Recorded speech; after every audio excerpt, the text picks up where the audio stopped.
कैसा ये इश्क है, कैसा ये प्यार, जीते जी दिल को मारे 100 बार। दादाजान, अब्बू हमारी जिम्मेदारी है। अब तुम मुझे बताओगी कि तुम्हारी क्या जिम्मेदारी है और मेरी क्या जिम्मेदारी। अस्सलाम वालेकुम प्यारे दोस्तों, कैसा ये इश्क में देखा जाएगा कि सिला का नाना, जिसको कि एक बैड करैक्टर दिया गया है, इसी तरह इस बंदे को अपनी ही बेटी जहर लगने लगी जब उसने अपनी पसंद की शादी की। शादी तो हो ही जानी होती है, मगर अगर वो अपनी बेटी की पसंद को कबूल कर लेता तो फिर क्या होता। इस तरह के इंसान को तो घर का बड़ा होना ही नहीं चाहिए, जिसके हाथ में फ़ैसला हो और वो गलत फ़ैसले करे। इसी तरह वो अपनी ही औलाद के लिए वबाल जान बन जाता है। ना तो औलाद उसे निगल सकती है, ना ही औलाद उसे छोड़ सकती है। अब औलाद बेचारी जाए तो जाए कहाँ। अब सिला की माँ ने बेचारी ने अपनी जान दे दी, मगर अपने बाप के दिल में जगह ना बना पाई, क्योंकि उसने अपने पसंद से शादी की थी। इसी वजह से उसके बाप ने उसको माफ़ नहीं किया। वो अपने बाप को मनाने के लिए आई घर में, वापस जाते हुए अपनी जान दे दी उसने, क्योंकि उसके बाप ने उसे परेशान ही इतना किया था कि वो बेचारी जाती तो जाती कहाँ। फिर उस बेचारी को कब्र ने जगह दे दी, वहाँ चली गई, क्योंकि जब माँ बाप औलाद से ला ताल्लुकी करते हैं तो फिर औलाद के लिए जीना मुश्किल हो जाता है, उसकी औलाद के लिए जीना दो बार हो जाता है। अब उसके नाना ने तीसरे घर में टांग फंसा रखी है, यानी कि अगर तूबा, उसका माँ भी खुश है, उसकी बाप भी खुश है, मगर फिर भी उसने जाके तीसरे घर में टांग फंसा ली है कि मैंने तुम्हारी शादी नहीं होने देनी, तुम्हारी पसंद से कहीं कुएं में जहाँ भी जगह मिली तुम्हें धक्का दे दूँगा, मगर पसंद की शादी नहीं होने देनी। उस बेचारी की भी किस्मत ख़राब है कि उसका बाप बेचारा कब्र में जा पहुँचा। आने वाली किस्त में देखा जाएगा कि वो शदीद बीमार होने की वजह से हॉस्पिटल पहुँच गया, या तो फिर बेचारा इस दुनिया से जाएगा, या फिर बेचारा हॉस्पिटल के बेड पर पड़ा अपनी जान दे देगा। उसका बाप भी चाहता है कि वो अपनी बेटी की पसंद से शादी करे उसकी, मगर उसने अपनी टांग फंसा रखी है। अब वो बेचारा मजबूर है कि वो अपने मामू जान का कहना नहीं मोड़ सकता, क्योंकि वो ख़ानदान का बड़ा है और फैसले लेने का पूरा हक रखता है। अब वो बेचारा सोचता है कि ये बड़ा है, इसकी बात माननी चाहिए, मगर बड़े को ये बात समझ में नहीं आ रही कि जिनकी बेटी है, जब वो राज़ी हैं तो उसे क्या मसला है। मगर नहीं, उसने तो अपनी टांग लाजमी फंसानी है उसमें, जिस तरह उसने अपनी बेटी की ज़िंदगी में अपनी टांग फंसाई। और वो बेचारी एक्सीडेंट होने की वजह से कब्र में जा पहुंची।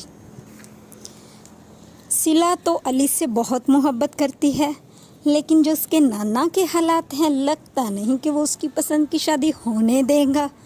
वो उसको भी अपनी बेटी की तरह किसी दिन कब्र में उतार देगा, मगर शादी नहीं होने देगा।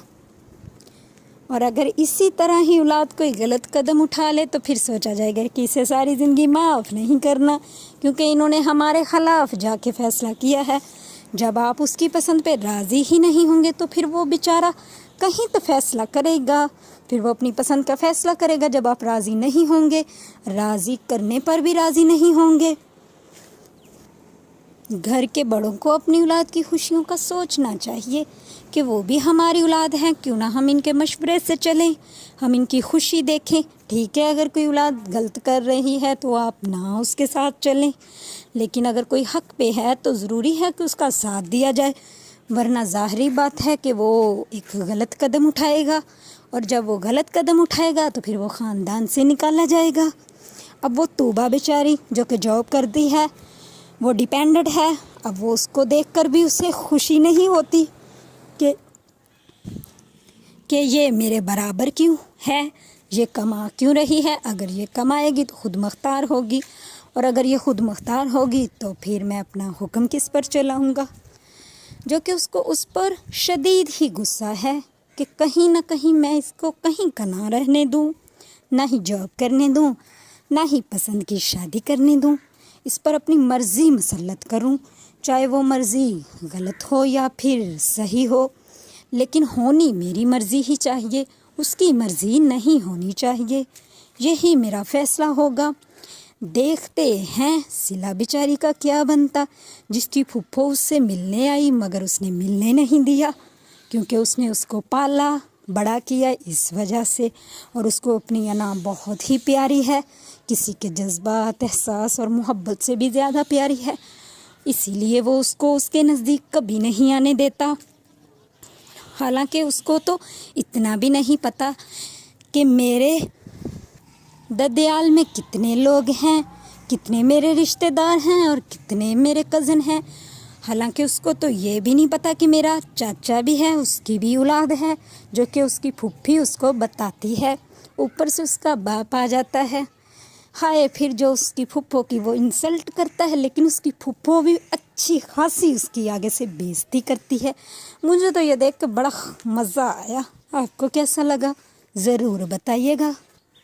یہ ڈرامہ آگے جا کر بہت ہی انٹرسٹنگ ہونے والا ہے، اور پھر اس کی سب سے اچھی بات ہے کہ یہ ڈیلی نائٹ پہ ہے، یعنی کہ روز چلا کرے گا۔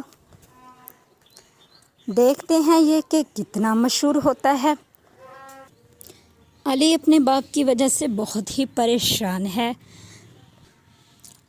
آگے والی قسط میں صلہ کا نانا ان کو پیسے دیتا ہے، جو کہ طوبہ کہتی ہے کہ ہمارے پاس پیسے موجود ہیں، اور طوبہ کی یہ بات سن کر نانا کو بہت غصہ آ جاتا ہے، کیونکہ وہ اپنے پیسے کا رعب دکھانا چاہتا ہے کہ میرے پاس بہت سے پیسے ہیں، مگر طوبہ بھی اپنے باپ کی بیٹی ہے، کہتی ہمارے پاس تو پیسے ہیں، ہمیں کسی سے پیسے لینے کی ضرورت نہیں ہے۔ بہت ہی اچھا کیا اس نے، مجھے تو اس بات کی بہت خوشی ہوئی کہ اس نے اچھا کرارا جواب دیا۔ اس کو ہونا بھی ایسے چاہیے، کیونکہ اس کی اولاد کما رہی ہے، وہ اپنے باپ پر لگا سکتی ہے، تو ایویں کوئی تیسرا شخص اٹھ کر کہے کہ یہ لو پیسے، تو مجھے لگتا ہے کہ اس کے پیسے اٹھا کر اس کے منہ پر دے مارنے چاہیے۔ جب ہمارے پیسے ہیں تو ہم آپ سے کیوں لیں بھائی؟ آپ اپنے پیسے اپنے پاس رکھیں۔ طوبہ کی امی اپنے شوہر کا یہ حال دیکھ کر بہت پریشان ہے، کہ جو کہ انہیں ابھی ابھی پتہ چلا ہے کہ یہ کینسر کا مریض ہے، اور کینسر بھی لاسٹ سٹیج پر ہے۔ اگلی ہی قسط میں اس کی طبیعت بہت خراب ہے۔ اب دیکھتے ہیں بیچارہ بچ سکتا ہے یا نہیں بچ سکتا، لیکن اگر اسے کچھ ہو جاتا ہے تو مجھے لگتا ہے اس کی اولاد کے سارے فیصلے نانا جی ہی کریں گے، کیونکہ انہیں اپنی انا دکھانی ہے، اپنی ضد دکھانی ہے۔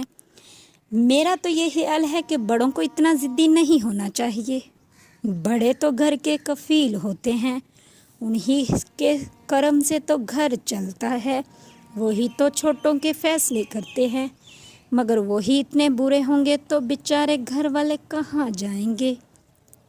آخر میں ان کو ان کی بری بات بھی ماننی پڑتی ہے، یعنی کہ اگر صلہ کا نانا اس سے کہے کہ میں تمہاری شادی علی سے نہیں ہونے دوں گا، تو صلہ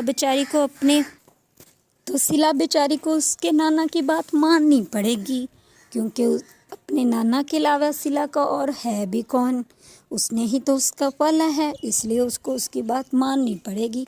پھر اس بیچاری کو اپنا دل ہی مارنا پڑے گا، کیونکہ وہ اپنے نانا کے خلاف تو جا نہیں سکتی، اسی لیے ان کی بات خاموشی سے مان کر جہاں وہ کہیں گے وہاں اسے شادی کرنی پڑے گی، اور کون سا اس کو اس کی جگہ آسانی سے مل جائے گی، کیونکہ ایک اور لڑکی بھی علی کو پسند کرتی ہے، جو کہ میٹھا بنا کر اس کے پاس لے جاتی ہے، اور آگے سے جب صلہ گاڑی سے نکلتی ہے تو اس سے بہت زیادہ غصہ آتا ہے، اور وہ گھر میں جا کر اچھی خاصی چیزیں توڑتی ہے، کیونکہ اس سے اپنا غصہ نکالنا ہوتا ہے۔ کمظرفی کی تو حد ہی ہوگی، اب اس بیچاری کی پھپھو کو بھی اس سے ملنے نہیں دیا، حالانکہ اس کے خاندان دیکھنے میں تو لگتا ہے کہ اس सिला से बहुत मोहब्बत करते हैं मगर उसके नाना ने उसे मिलने नहीं दिया। मुझे तो ये शख्स एक अनापरस्त इंसान लगा। आपको कैसा लगा ज़रूर बताइएगा।